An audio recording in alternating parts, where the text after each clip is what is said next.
سلام دوستان، امیدوارم حالتون خوب باشه. امروز میخواستم رفع روغن سوزی خودروی پژو رو از خانواده پژو، حالا سمن، ارزم به خدمتتون 405 پارس، همه موتورهای XU7 اینا رفع روغن سوزی آموزش بدیم. برای این کار ابتدا شمع رو باز میکنیم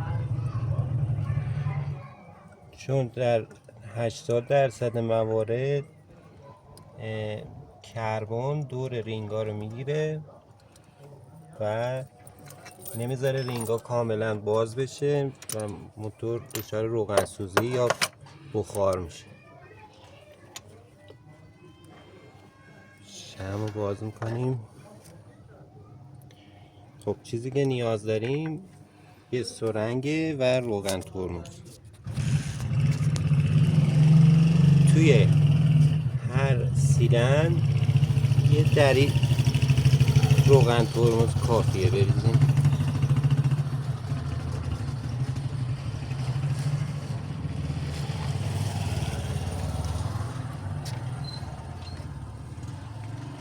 روغنی که میریزید باید بین 15 الی 20 ساعت بمونه تا کاملا خیس بخوره. اون موقع هم استارت میزنیم. وقتی که ریختیم استارت میزنیم. این کار رو برای هر 4 سیلندر انجام میدیم.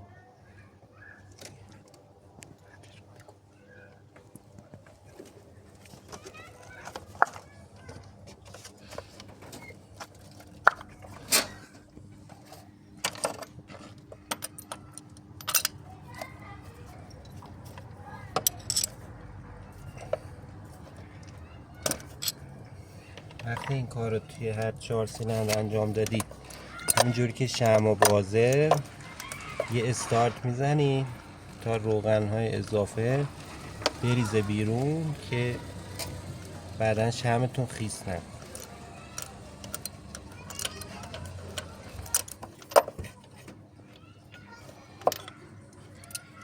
حالا که باز کردید این شمعاتون هم میتونید با بنزین بشورید قشنگ با فرچه که استیل بشه.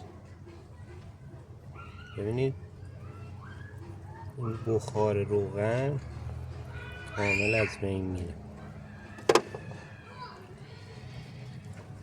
خب.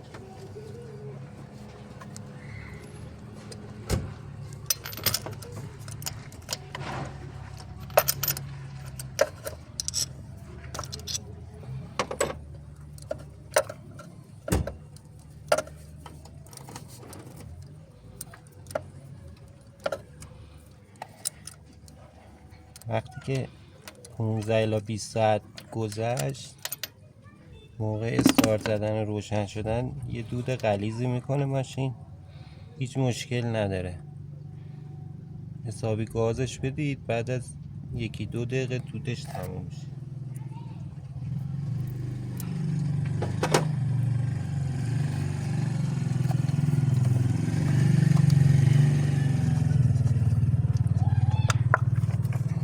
این کار یه خاصیت دیگه داره که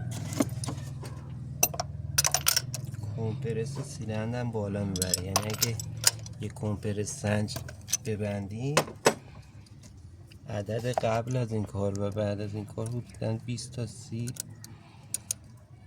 تا بیشتر میشه رو درجه.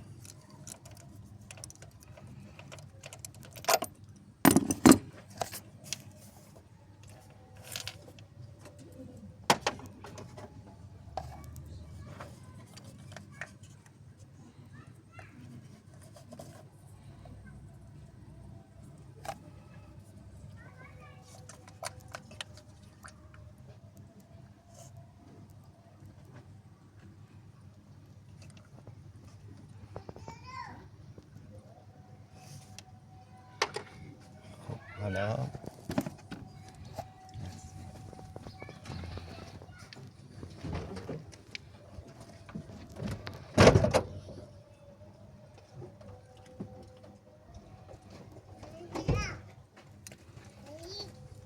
همونجور که گفتم استارت میزنیم.